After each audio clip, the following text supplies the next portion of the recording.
Neighbors tell me they've been calling and complaining about the property since 2019. Animal Control says they've received 160 complaints about this property. They say it took until what happened earlier this week to finally get a search warrant. This is what people driving along Mattawan Trail in Hanover saw on a property at the 6600 block. That's the field of poop. An overload of animal feces, no food, and broken gates allowing animals to roam the streets freely. All these cows and horses. For neighbor Alexis Tucker, Dozens.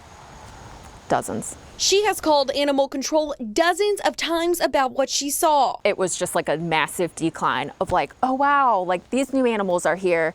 And then you go by and you're like, oh my gosh, like they're incredibly skinny and there's no hay, there's no water for these animals. A lot of times the complete ground was just covered in feces. Those types of calls weren't uncommon. Hanover Animal Control says they've received 160 calls about the property since 2019. But a call for rounding up loose animals earlier this week changed things. When the officer arrived, officials say they found this. A lot of unfortunate deceased animals were around the house, in the field, in the barn itself as well. Some of the animals were inside the barn there with a lot of mud, possibly feces, urine. Animal Control says they were then able to secure a warrant. They removed 10 pigs, 7 goats, 4 sheep, 2 horses, 1 mule pony, 2 cows, and 59 chickens. They also discovered roughly 23 dead livestock animals and numerous dead chickens on the property. Animal Control says Dr. Franklin Ewing is the property owner that they've been dealing with. Per court records, he's been facing charges in 3 different counties related to poor care of animals and animals roaming freely. We have a lot of history with